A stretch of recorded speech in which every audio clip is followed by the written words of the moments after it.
যেমন ভেনেজুয়েলার প্রধানমন্ত্রীকে উঠিয়ে নিয়ে চলে গেছে, তো ডক্টর ইউনূসের মতো অবস্থা। ঢাল নাই, তলোয়ার নাই, নিধিরাম সর্দার। আর্মিও কথা শোনে না, সচিবালয়ের কথা শোনে না, প্রধান উপদেষ্টায় লাভ কি? কোনো লাভ নাই। এটা মোহাম্মদ সাল্লাল্লাহু আলাইহি ওয়াসাল্লাম খুব ভালো বুঝতেন যে আমি হব মদিনার হেড অফ দ্য কান্ট্রি, আর টাকার মালিক থাকবে ইহুদি, এই রাষ্ট্র তো আমি চালাতে পারবো না। তখন মোহাম্মদ সাল্লাল্লাহু আলাইহি ওয়াসাল্লাম আনসারীদের বললেন যে আমার সাথে যারা মহাজির এসেছে এরা ব্যবসা বুঝে, তোমাদের সম্পত্তি অর্ধেক অর্ধেক। কারো যদি 5টা উট থাকে 2টা মহাজিরকে দিয়ে দাও, কারো যদি ক্যাশ টাকা 5,000 থাকে 2,000 মহাজিরকে দিয়ে দাও, কারো যদি জমি 10 বিঘা থাকে 5 বিঘা মহাজিরদের দিয়ে দাও, যাতে ওরা ব্যবসা করে অর্থনৈতিক কন্ট্রোলটা নিতে পারে। আল্লাহর নবীর জীবদ্দশাতে ওসমান ইবিন আফফান, জুবাইর ইবনুল আওয়াম, আব্দুর রহমান বিন আউফ এরা কোটি কোটি টাকার মালিক ব্যবসা করে, আল্লাহর নবীর জীবদ্দশাতেই। বদরের যুদ্ধকে আমাদের কাছে মনে হয় যে এটা দুই ধর্মের একটা যুদ্ধ চলতেছে, হক আর বাতিলের যুদ্ধ। কিন্তু আপনি ইতিহাস পড়ে দেখেন বদরের যুদ্ধটা মূলত অর্থনৈতিক। এখান থেকে কেবলা কোন দিকে? এইদিকে কেবলা, তাই না? এদিকে যদি কেবলা হয় তাহলে বুঝেন এইটা হচ্ছে মক্কা, এইটা মদিনা, আর এই যে মাইকটা এখানে রাখা আছে এটা সিরিয়া। এই পাশে সমুদ্র, এই সমুদ্রের ধার দিয়ে মক্কার মানুষরা আগের যুগ থেকেই সিরিয়াতে ব্যবসা করতে যেত। আমাদের নবী মুহাম্মদ সাল্লাল্লাহু আলাইহি ওয়াসাল্লাম নিজে মক্কা থেকে সিরিয়াতে ব্যবসা করতে গেছে চাচার সাথে। এখন আল্লাহর নবী যখন মক্কা থেকে হিজরত করে মদিনায় গেলেন, মদিনায় যাওয়ার পরেই উনি বিজনেস রুট কাট অফ করে দিয়েছে মক্কার এই ব্যবসায়ীদের জন্য, ব্যবসায় বন্ধ। আবু সুফিয়ান কাফেলা নিয়ে ফেরত আসতে পারে না, ব্যবসায়িক কাফেলা নিয়ে আবু সুফিয়ান সিরিয়া থেকে ফেরত আসতে পারে না, মুহাম্মদ সাল্লাল্লাহু আলাইহি ওয়াসাল্লাম রাস্তা বন্ধ করে দিয়েছে। তখন তো মক্কার এই আবু জাহাল এবং যারা মক্কার কাফের মুশরিক এদের মাথা নষ্ট যে এই মদিনা রাষ্ট্র যদি স্থায়ী হয় আমাদের তো ব্যবসা বন্ধ হয়ে যাবে, আমরা খাবো কি? বিজনেস রুট ক্লিয়ার করার জন্য বদরের যুদ্ধ হয়েছে। এই জন্য বদরের যুদ্ধ মদিনায় হয়নি, সমুদ্রের ধারে হয়েছে। যে রাস্তা দিয়ে ব্যবসা হতো ওই বিজনেস রুট ক্লিয়ার করার জন্য বদরের যুদ্ধ হয়েছে। টাকার যুদ্ধ, অর্থনীতির যুদ্ধ। তাহলে টাকার কি পরিমাণ গুরুত্ব বুঝেন, অর্থনীতির কি পরিমাণ গুরুত্ব। আজকে মুসলমানদের হাতে অর্থনৈতিক কন্ট্রোল নাই দেখেই তো মুসলমানেরা গোলাম। অর্থনৈতিক কন্ট্রোল ইহুদিদের হাতে দেখেই তো আমরা গোলাম। অর্থনৈতিক কন্ট্রোল আমেরিকার হাতে, ডলার ভিত্তিক যে অর্থনীতি, এটার কন্ট্রোল আমেরিকার হাতে দেখেই তো আমাদের কিছু করার নেই। তো আমি এই আলোচনা লম্বা করতে চাচ্ছি না। টাকার বিনিময়ে জান্নাত বিক্রি হবে এবং টাকা দিয়েই জান্নাত ক্রয় করতে হবে। এই জন্য মুসলমানদের উদ্যোক্তা হতেই হবে। মুসলমানরা চাকরিজীবী জাতি কোনোদিন ছিল না। এই ইউরোপীয় উপনিবেশ মুসলমানদের চাকরি শিখিয়েছে। মুসলমানরা ছিল মরুবিদুইন, যাযাবর, বিজনেসম্যান। নাহি মাকাম কি খুগার তবিয়তে আজাদ, হাওয়ায়ে সাইরে মিসালে নসিম পায়দা কর। যাই মুসলমানেরা, তোমরা নির্দিষ্ট কাজ আর নির্দিষ্ট এলাকার মুখাপেক্ষী নও। তোমরা তো সকালবেলার প্রবাহিত শীতল আবহাওয়ার মতো, যার কোনো সীমানা নাই, যার কোনো বর্ডার নাই। মুসলমান ব্যবসায়ীদের কোনো বর্ডার ছিল না। যত সাহাবীর জীবনী আছে তার 90% সাহাবী নিজ এলাকায় মারা যায়নি, নিজ দেশে মারা যায়নি। যে মক্কার ও মক্কায় মারা যায়নি, যে মদিনার ও মদিনায় মারা যায়নি। কে ইরাকে, কে সিরিয়ায়, কে ইয়েমেনে, কে আফগানিস্তানে, কে মরক্কোতে, কে আফ্রিকাতে, যে যেখানে পেরেছে সে সেখানে চলে গেছে। বিজনেস আর দাওয়াত, ব্যবসার দাওয়াত। জিন্দা কৌমো কা ইহি হে আলামত কে বদলতি রহতি হ্যাঁ উনকা সুবহ শাম। আল্লামা ইকবাল লিখেছে, জীবিত কওমের এটাই চিহ্ন যাদের সকাল সন্ধ্যা পরিবর্তন হতে থাকে। যার সকাল সন্ধ্যা প্রত্যেক দিন একই রকম, ও তো মারা গেছে। সকালবেলা শুটবুট পরে অফিসে যায়, আবার বিকেলবেলা আসে, আবার সকালবেলা অফিসে যায়, আবার বিকেলবেলা আসে। তাহলে আর প্রতিদিনের সকাল সন্ধ্যা একই রকম। তাহলে এটা মৃত জাতি। আর মরু যাযাবর বিদুইন, আজ এখানে 5 দিন থাকলো গরু ছাগল উঠ নিয়ে, 5 দিন পর আবার 100 কিলোমিটার দূরে আর এক জায়গায় চলে গেছে। ওখানকার যুদ্ধ, ওখানকার পরিবেশ ভিন্ন। আবার দাওয়াত, আবার ব্যবসা নিয়ে আর এক এলাকায় চলে গেছে, সেখানকার পরিবেশ, সেখানকার সমস্যা ভিন্ন। আবার ওখান থেকে 1 বছর 2 বছর পর আবার আর এক জায়গায় চলে গেছে ব্যবসা দাওয়াত নেওয়ার। প্রত্যেক দিনের সকাল আর সন্ধ্যা পরিবর্তন হচ্ছে। এটা জীবিত জাতি, এটাই মুসলমান উম্মাহ।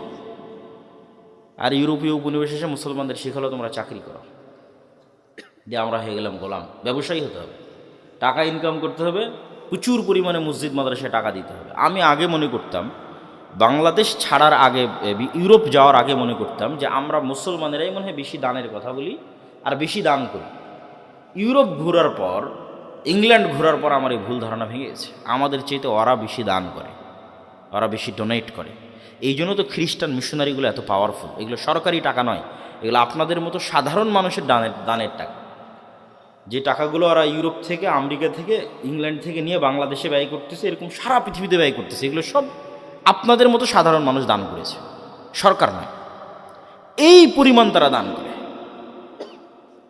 তো আমি সবার প্রতি উদাত্ত আহ্বান জানাবো যে আমরা আজকের এই প্রতিষ্ঠানে যে যতদূর সম্ভব আপনাদের স্বেচ্ছাসেবক যদি থাকে ভেতরে যাওয়ার জন্য বলে দেন।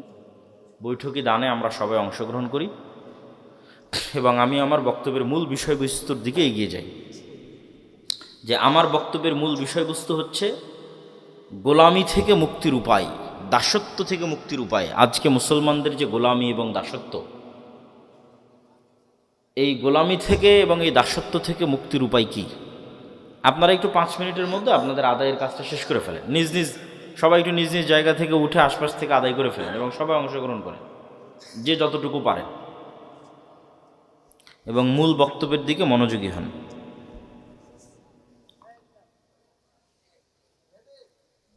তো আমার মূল বক্তব্যের বিষয়বস্তু হচ্ছে মুসলমানদের যে দাসত্ব এবং গোলামি, এই দাসত্ব এবং গোলামির জিঞ্জির থেকে মুক্তির উপায় কি। তার একটা আলোচনা তো এই দানের সাথে রিলেটেড রেখে করেই ফেললাম, যে অর্থনৈতিক মুক্তি ছাড়া দাসত্ব এবং গোলামি থেকে মুক্তির কোনো রাস্তা নাই। এবং এই অর্থনৈতিক মুক্তির গুরুত্ব বুঝাতে গিয়ে রাসূল সাল্লাল্লাহু আলাইহি ওয়াসাল্লামের অসংখ্য ঘটনা আপনাদের সামনে এবং রাসূল সাল্লাল্লাহু আলাইহি ওয়াসাল্লামের দিক নির্দেশনা আপনাদের সামনে তুলে ধরলাম। এখানে আরও একটা পয়েন্ট তুলে না ধরলেই নয়।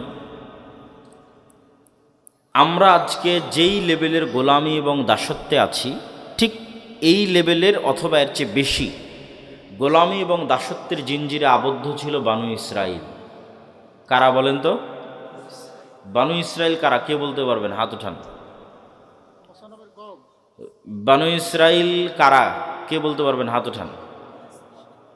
ইয়াকুব আলাইহিস সালামের বংশধর। জাযাকাল্লাহ খায়র। সুন্দর। ইব্রাহিম আলাইহিস সালাতু ওয়াস সালামের 2 ছেলে, ইসহাক এবং ইসমাইল। 2 ছেলের নাম কি? ইসহাক এবং ইসমাইল। ইসমাইল থাকলো এই যে মক্কা এখানে ইন্ডিকেট করেছিলাম, ইসমাইল থাকলো এখানে। আর ইসহাক হচ্ছে ওই যে ফিলিস্তিনের জেরুজালেম। তো ইসমাইলের বংশে নবী একজনই, তার নাম মুহাম্মদ সাল্লাল্লাহু আলাইহি ওয়াসাল্লাম।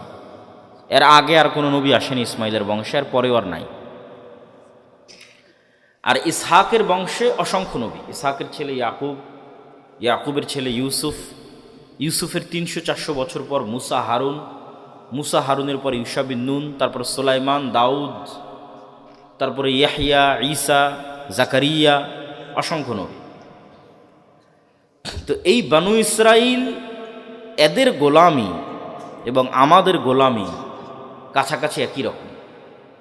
তো বানু ইসরাইলকে যেই পদ্ধতি দিয়ে ফেরাউন গোলাম বানিয়ে রাখত, তার একটা বড় পদ্ধতি হচ্ছে সুদি কর্জ, সুদি লোন, যেটার মূল দায়িত্বশীল হর্তাকর্তা ছিল কারুন, ফেরাউনের অর্থমন্ত্রী কারুন।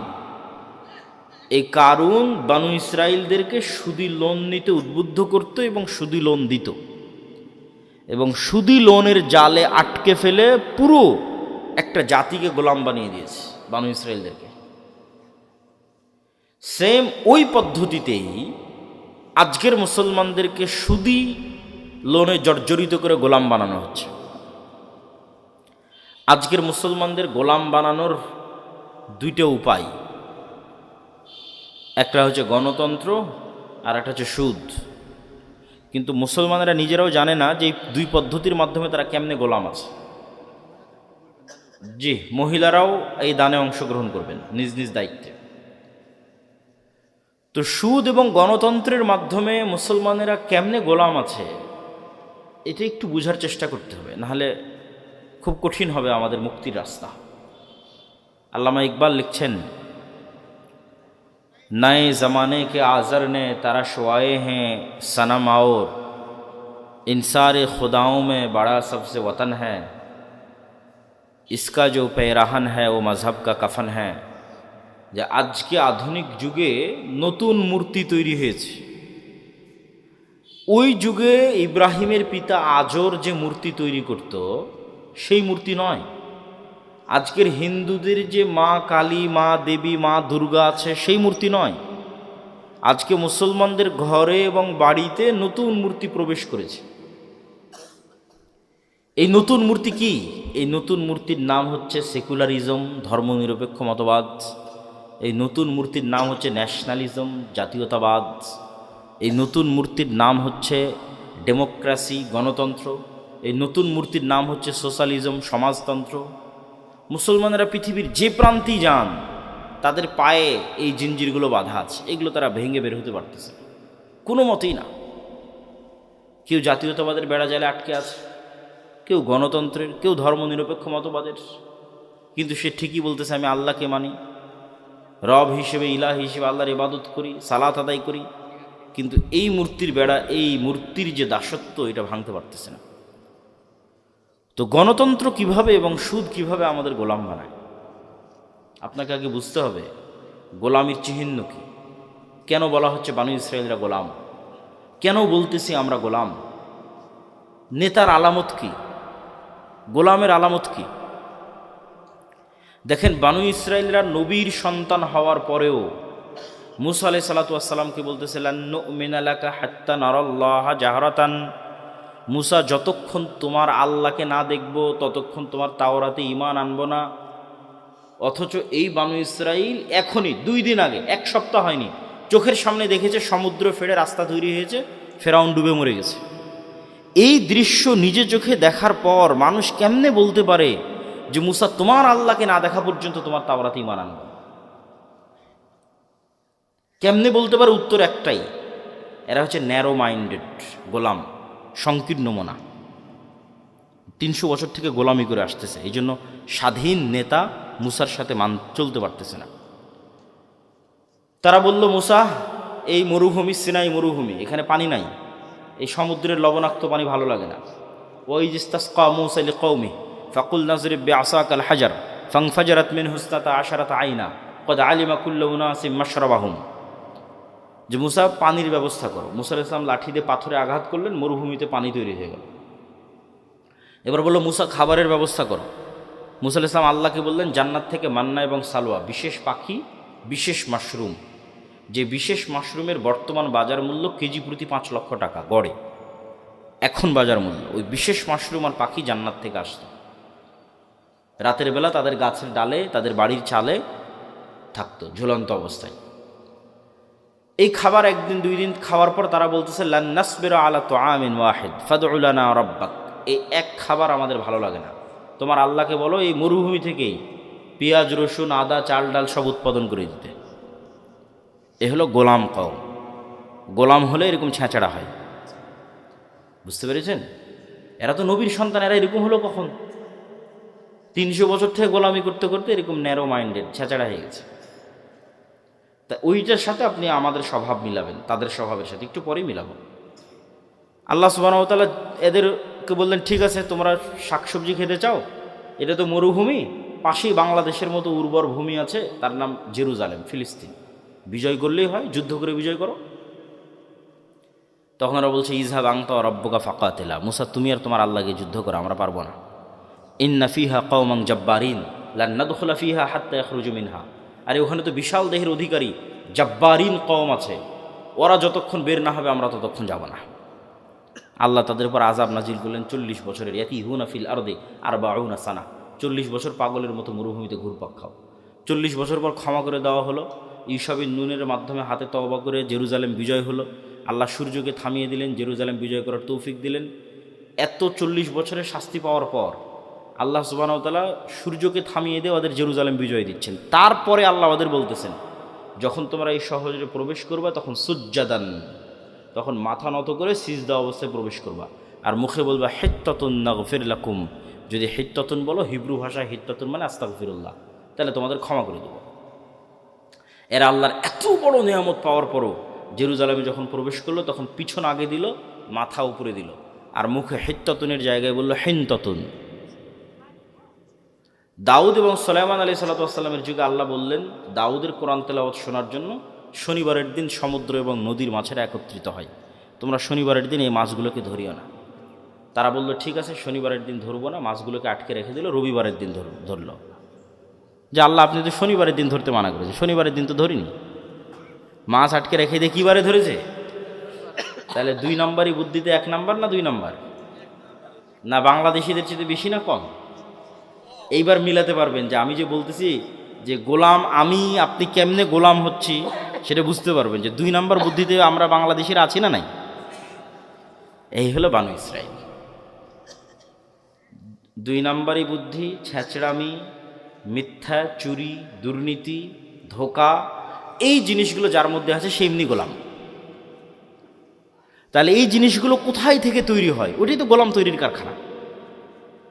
এবার আশা করি বুঝতে পেরেছেন, এটা তৈরি হয় গণতন্ত্র থেকে আর সুদী অর্থনীতি থেকে। কেমনে হয় সেটাও বুঝিয়ে দিচ্ছি, তাহলে আপনি বুঝবেন গণতন্ত্র হচ্ছে গোলাম তৈরির কারখানা। তো আমরা তো অলরেডি ব্রিটিশদের 190 বছর ঔপনিবেশিক শাসনে গোলাম ছিলামই। গোলামি করতে করতে আমাদের রক্তের মধ্যে 2 নম্বরই মিথ্যা, ধোঁকা এগুলো মিশে গেছে। আমরা আর ওই গোলামির বেড়াজাল থেকে বেরিয়ে আসতে পারছি না। কেন? পূর্ণাঙ্গ স্বাধীনতা আমাদের হয়নি। 47 থেকে নিয়ে আজ পর্যন্ত 70-80 বছরে আমরা ব্রিটিশ কাঠামোর মধ্যেই আছি। Bangladesh army is a legacy of British army. এই বাংলাদেশ আর্মি পাকিস্তান আর্মির খণ্ডিত অংশ, Pakistan army Indian army, Indian army British army. ফলত ব্রিটিশ আর্মিতে যা rules and regulation and law ছিল তাই বাংলাদেশ আর্মিতে ফলো হয়, কোনো 19-20 নাই। তারপর আমাদের যে কোর্ট, এটা ব্রিটিশ কোর্ট, সেটাই হুবহু ফলো হয়। আমাদের সংবিধান, পুলিশ আইন সব ব্রিটিশ, শিক্ষা ব্যবস্থা ব্রিটিশ। তাহলে পূর্ণাঙ্গ স্বাধীনতা আসেনি, ওই ফরম্যাটের মধ্যেই আছে। তো গণতন্ত্র চাপিয়ে দেওয়া আছে আমাদের উপরে, যেন এখানে নেতা বের না হতে পারে। নেতা মানেই হচ্ছে সে 2 নম্বরই করবে না, নেতা মানেই হচ্ছে সে মিথ্যার আশ্রয় নেবে না, নেতা মানেই হচ্ছে সে ধোঁকা দিবে না, নেতা মানেই হচ্ছে সে মাথা উঁচু থাকবে, মাথা বিক্রি করবে না, নেতা মানে সে টাকার কাছে মাথা নত হবে না। মানে সে কোনো প্রকার লিয়াজু, লবিং, 2 নম্বরই রাস্তার সাথে যার সম্পর্ক নাই, ও হচ্ছে রিয়াল হিরো, রিয়াল নেতা, প্রকৃত নেতা। নবীরা এরকম নেতা ছিল। তাহলে এইরকম নেতা তৈরির রাস্তা বন্ধ করতে হলে যেই রাস্তাতে লিয়াজু, লবিং, দুর্নীতি এগুলো শিখা যাবে সেটা ধরে রাখতে হবে, নাহলে তো সবাই নেতা হয়ে যাবে, সবাই উসমান হাদি হয়ে বসে থাকবে। তাহলে উসমান হাদি যেন না হতে পারে, তার জন্য গণতন্ত্র, ডেমোক্রেসি। তাহলে কি হবে? এক দল আর এক দলের বিরুদ্ধে তো বলবেই, একই আসনের মনোনয়ন প্রার্থী 6 জন, 7 জন, 10 জন, একজন আর একজনের চেয়ে মনোনয়নটা কে নিয়ে আসতে পারবে তার জন্য লিয়াজু, লবিং, টাকা পয়সার লেনদেন, মিথ্যা, ধোঁকা, দুর্নীতি, দুর্নাম সব অবলম্বন করে তারপরে মনোনয়ন পেয়েছে। এগুলো অবলম্বন না করলে মনোনয়ন পাবে না, ঘরে বসে থেকে মনোনয়ন পাবে না। ওকে 2 নম্বর রাস্তার মধ্যে যেই মনোনয়ন নিতে হয়েছে, তাহলে এই 2 নম্বর রাস্তা দিয়ে যে মনোনয়ন নিয়ে আসলো, তো আগেই গোলাম হয়ে বসে আছে। কালচার, গণতন্ত্র ওকে কি বানিয়ে দিল? গোলাম বানিয়ে দিল। তাহলে এখন এই পদ্ধতির মধ্যে মনোনীত 300 এমপি যদি নির্বাচিত হয়ে ক্ষমতায় আসে, এরা যদি মিনিস্টারও হয়, প্রাইম মিনিস্টারও হয়, এরা স্বাধীন না এরা গোলাম? এত আসতে বললেন যে এরা স্বাধীন না গোলাম? গোলাম এমপি, গোলাম মন্ত্রী, গোলাম প্রাইম মিনিস্টার, গোলাম কান্ট্রি। কেননা ও স্বাধীনতার মূল বেসিক ক্রাইটেরিয়া পূরণ করতে পারেনি। তো বানু ইসরাইল 2 নম্বর রাস্তা অবলম্বন করে এসেছে। তাহলে যে 2 নম্বর রাস্তা অবলম্বন করে বড় হয়েছে, ওকে আমি আমেরিকা, আমি ভারত বলবো, বাবা তুই যা দুর্নীতি, চুরি চামারি কর, কোনো সমস্যা নাই। বাংলাদেশের মানুষ যেদিন 36শে জুলাইয়ের মতো পিটুনি দিবে, পালিয়ে ভারতের আমেরিকায় চলে আসবি, সব টাকা পয়সা আমাদের এখানে পাঠাবি, কোনো সমস্যা নেই। তাহলে বাংলাদেশ এমন একটা গাভী, যেই গাভীর অসংখ্য দুধ, কিন্তু এই দুধ এই দেশে থাকে না, সব পাচার হয়ে বিভিন্ন দেশে চলে যায়। তাহলে এই দুধ যেন পাচার হয়, এর জন্য তো ওইরকম নেতাই তৈরি করা লাগবে, দুর্নীতিবাজ নেতাই তো তৈরি করা লাগবে। দুর্নীতিবাজ নেতা কী থেকে তৈরি হবে? গণতন্ত্র যদি না থাকে। গণতন্ত্র যদি না থাকে তাহলে তো দুর্নীতিবাজ নেতা তৈরি হবে না। আর ওসমান হাদিদের মতো নেতা যারা মেরুদণ্ড বিক্রি করে না, যারা লবিং লিয়াজু করে না, যারা সত্য এবং ন্যায়ের উপর অটল থাকে, এরা তো হুমকি। এরা আধিপত্যবাদীদের জন্য হুমকি, সাম্রাজ্যবাদীদের জন্য হুমকি। এরা তো বাংলাদেশের পক্ষের, এটা তো বিক্রি হয় না, এটাই তো নেতা, এরা তো বানু ইসরাইল নয়। ওই রকম নেতা যদি বের হয়ে আসেও এই গণতন্ত্রের বেড়াজাল দিয়ে, তাহলে এই যে ওসমান হাদির মতো হত্যা করে উড়িয়ে দিবে। বাংলাদেশের মানুষ কত অসহায় যে বাংলাদেশের 90% মানুষ একটা রাজনৈতিক দল খুঁজে পায় না যে তার কথা তার মতো করে বলতে পারবে। এই ওসমান হাদি একজন ছিল যে বাংলাদেশের মানুষের কথা বাংলাদেশের মানুষের মতো করে বলতে পারত। এই ছেলেটা চলে যাওয়ার পর আর কেউই নাই, এত অসহায় বাংলাদেশের মানুষ। কেন কেউ নাই? ওই যে সবাইকে যে সেটিং করতে হচ্ছে, সবাইকে যে লিয়াজু লবিং করে আসতে হচ্ছে, তাহলে সে কেমনে আপনার কথা বলতে পারবে? যদি বিক্রি হয়ে আসতেছে, লিয়াজু লবিং করে আসে আপনার কথা বলতে পারবে না, গোলাম হয়ে আসতেছে। তাহলে কি অসহায়ত্ব আমাদের দেখেন। তো এই গোলামির কালচার কন্টিনিউ করার জন্য একটা ওয়ে হচ্ছে গণতন্ত্র, আর একটা ওয়ে হচ্ছে সুদ। কেন সুদ? রাসূলুল্লাহ সাল্লাল্লাহু আলাইহি ওয়াসাল্লাম বলছেন, আল্লাহুম্মা ইন্নী আউযুবিকা মিনাল মা'সামি ওয়াল মাগরাম। আল্লাহ লোন থেকে বাঁচতে চাই। বহু দোয়া আছে, গালাবাতিদ দাইনি, জালঈদ দাইনি ওয়া গালাবাতির রিজাল। হে আল্লাহ, ঋণের বোঝা থেকে এবং মানুষের আধিপত্য থেকে বাঁচতে চাই। তো কেন আল্লাহর নবী এত ঋণের বোঝা এবং লোনের বোঝা থেকে বাঁচতে চাইতেন? সাহাবীরা রাসূলুল্লাহ সাল্লাল্লাহু আলাইহি ওয়াসাল্লামকে জিজ্ঞেস করলে উনি উত্তরে বললেন যে যেই দিন থেকে মানুষ লোন নেওয়া শুরু করে ওই দিন থেকে মানুষ মিথ্যা বলা শুরু করে। মা এবং বোনেরা যদি আজকে যারা উপস্থিত আছে তারা যদি কিস্তির সাথে জড়িত হয়ে থেকে থাকে, তাহলে তারা খুব ভালোভাবে জানে যে কিস্তির টাকা সময় মতো পরিশোধ না করার জন্য কী পরিমাণ মিথ্যার আশ্রয় তাদের নিতে হয়, কী পরিমাণ মিথ্যা এবং ধোঁকা এবং বাহানার আশ্রয় তাদের নিতে হয়। তাহলে ওই যখনই ওই মিথ্যার মধ্যে চলে গেলেন, ধোঁকার মধ্যে চলে গেলেন, তখন আপনি আপনার আত্মসম্মান আত্মমর্যাদা বিক্রি করে দিলেন। আপনি আর আপনার পেটে আর কখনো স্বাধীন সন্তান ওই সুলতান সালাহুদ্দিন আইয়ুবী, মোহাম্মদ বিন কাসেম, খালিদ ইবনুল ওয়ালিদ, তারিক বিন জিয়াদ আর এই যুগের ওসমান হাদি এরা জন্ম নেবে না। বিক্রি হওয়া মস্তিষ্ক জন্ম নেবে টাকার কাছে। তাহলে ওটাও গোলাম তৈরির কারখানা। সুদ এমন ভয়ঙ্কর নিজাম যে পাকিস্তানের মতো একটা রাষ্ট্র পারমাণবিক শক্তির মালিক। কিসের পারমাণবিক শক্তির মালিক? পাকিস্তানের বাপেরও ক্ষমতা নেই, নিজের ইচ্ছাই ওই পারমাণবিক বোমের সুইচের বাটন দাবাবে। কেননা ও তো নিজেই কোটি কোটি টাকা IMF ওয়ার্ল্ড ব্যাংকের কাছে কর্জ করে রেখেছে। তা IMF ওয়ার্ল্ড ব্যাংক আমেরিকা আর মানে পাকিস্তানের আব্বা, আমেরিকা যতক্ষণ অর্ডার পারমিশন না দেবে ততক্ষণ দাবাতেই পারবে না ওই পারমাণবিক বোমের সুইচ। তাহলে এই বড় বড় রাষ্ট্রগুলো গোলাম হয়ে আছে কিসের কাছে? সুদী অর্থনীতির কাছে, সুদী লোনের কাছে। আর এই বেড়াজাল আপনি ভাঙতে পারবেন না, এই সুদী বেড়াজাল আর এই গণতন্ত্রের বেড়াজাল, ইমান বিল গায়েব এবং তাওহীদ এই দুটার সংমিশ্রণ ছাড়া। ইমান বিল গায়েব এবং তাওহীদের সংমিশ্রণ ছাড়া ভাঙতে পারবেন না। কিভাবে আপনাকে বুঝিয়ে বলি। ইমান বিল গায়েবের এক পরকালমুখী জীবন ব্যবস্থা, বস্তুবাদী নয়, দুনিয়ামুখী নয়। কল্পনা করেন আজকে এই পুরো বাংলাদেশের মানুষ আন্দোলন, মিছিল, মিটিং, ভোট করে আমাকে প্রধানমন্ত্রী বানিয়ে দিল। কল্পনা করেন আমি কালকে বললাম বাংলাদেশে আজ থেকে ইসলামী আইন চলবে। আমার এই ঘোষণার পরেই ভারত এবং আমেরিকা বাংলাদেশকে অর্থনৈতিকভাবে বয়কট করবে না? করবে না? করবে। যেমন ইরানকে বয়কট করেছে, যেমন ভেনেজুয়েলার প্রধানমন্ত্রীকে উঠিয়ে নিয়ে চলে গেছে, তো বয়কট করবে। তো যখন বয়কট করবে তখন এই দেশের যে সুযোগ সুবিধাগুলো আপনি এখন ভোগ করতেছেন, এখন এই যে বিদ্যুৎ চলতেছে, ডলার আসতেছে, প্রবাসীরা কাজ করতেছে, ইউরোপ আমেরিকায় অসংখ্য প্রবাসী আছে, বিজনেস চলতেছে, LC হচ্ছে, কত কি আছে, এগুলো সব একদিনে ডাউন হয়ে যাবে এবং এই ডাউন করার ক্ষমতা তাদের আছে। এই একদিনে যখন ডাউন হয়ে যাবে তখন আপনিও 1 সপ্তাহ 10 দিনের মধ্যে বলবেন রাখো তোমার এই আবদুল্লাহর ইসলাম আর মোহাম্মদ ইসলামের ইসলাম, আমাদের আগের জীবনই ভালো ছিল। কারেন্ট নাই, বিদ্যুৎ নাই, AC নাই, ফ্রিজ নাই, ডলার নাই, টাকা নাই, পয়সা নাই, কিসের ইসলাম? তখন আপনি আবার পরের দিন আন্দোলন, মিছিল, মিটিং করে নামিয়ে দেবেন।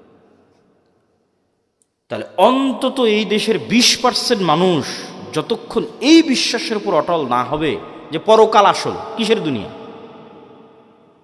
কাদের মতো? আসহাবুল উখদুদ সূরা বুরুজের ওদের মতো। ওয়ামা নাকামু মিনহুম ইল্লা ইউমিনু বিল্লাহিল আজিজিল হামিদ। পুরো একটা সম্প্রদায় আগুনের মধ্যে ঢুকে যাচ্ছে, মা সন্তান সহ আগুনের মধ্যে ঢুকে যাচ্ছে। কি সেই ইমান বিল গায়েব যে শান্ত শিষ্ট আরামের বাড়িঘর রেখে আগুনের মধ্যে জ্বলে মরে যাচ্ছে? কি সেই ইমান বিল গায়েব? ওই ইমান বিল গায়েব হচ্ছে এটা যে ওই আসহাবুল উখদুদ ওরা দেখতে পাচ্ছে, নিশ্চিত দেখতে পাচ্ছে যে আমার সামনে জ্বলন্ত আগুন, এটা আগুন নয়, এটা জান্নাত। বলেন আল্লাহু আকবার। আর পিছনে যে আমার শান্তির বাড়িঘর আছে ওখানে জাহান্নামের আগুন জ্বলতেছে, ওরা দেখতে পাচ্ছে যে ওখানে জাহান্নামের আগুন জ্বলতেছে। ওটাকে ওরা বাড়িঘর হিসেবে দেখতে পায়নি, ওখানে দেখতে পাচ্ছে ওখানে জাহান্নামের আগুন জ্বলতেছে, আমি ওখানে গেলে পুড়ে মরে যাব। আর যে সামনে জ্বলন্ত আগুন, এটা তো জান্নাত।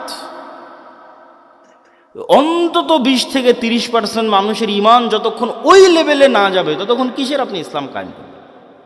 সম্ভব নয়। বাংলাদেশের মানুষই এতটা দুর্নীতিগ্রস্ত, এতটা বস্তুবাদ, এতটা দুনিয়াবাদীর সাথে আক্রান্ত, এর আপনাকে টিকতে দিবে না, সম্ভব নয়। প্রত্যেকটা রন্ধ্রে রন্ধ্রে টাকার পাগল, ক্ষমতার নেশাগ্রস্ত লোকজন আছে। অন্তত 20% থেকে 30% মানুষের ইমান লাগবে ইমান বিল গায়েবে সর্বোচ্চ লেভেলের, পরকালমুখী, দুনিয়া বিমুখ। আর 20-30% মানুষের লাগবে পূর্ণাঙ্গ তাওহীদ। আল্লামা ইকবাল লিখেছেন, ये दौर अपने बराहिम की तलाश में है, যে আজকের যুগের মুসলমানদের সকল সমস্যার সমাধানের একটাই রাস্তা, এই যুগের ইব্রাহিম লাগবে। এই যুগের ইব্রাহিম কোথায়? আজ থেকে 5000 বছর আগে ইব্রাহিম আলাইহিস সালাম এসেছিল, পূর্ণাঙ্গ শতভাগ তাওহীদে বিশ্বাসী। ওই পূর্ণাঙ্গ শতভাগ তাওহীদে বিশ্বাসী ইব্রাহিম কোথায়?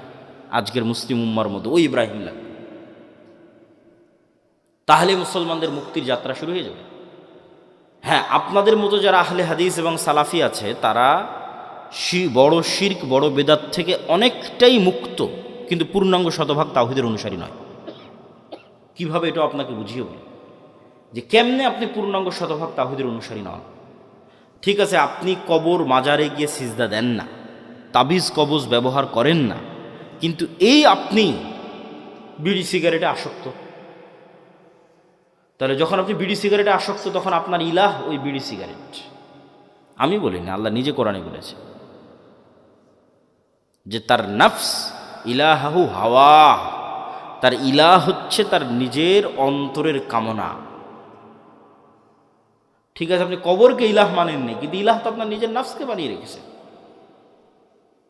ইলাহ তো কোনো অবৈধ প্রেমিকাকে বানিয়ে রেখেছে, ইলাহ তো টাকার নেশাকে বানিয়ে রেখেছে, ইলাহ তো ক্ষমতার নেশাকে বানিয়ে রেখেছে। ওই টাকার জন্য আপনি সব করতে পারেন, হালাল হারামের বাস বিচার নাই।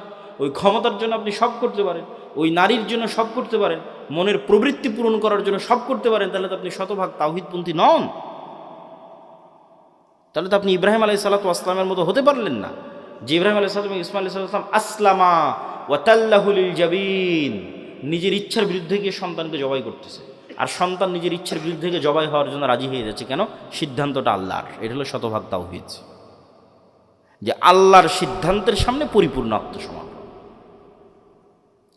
তাহলে শতভাগ তাওহীদপন্থী 20% থেকে 30% মানুষ, আর ইমান বিল গায়েবে সর্বোচ্চ স্তরের 20-30% মানুষ হওয়া ছাড়া পূর্ণাঙ্গ ইসলামী বিপ্লব সম্ভব নয়।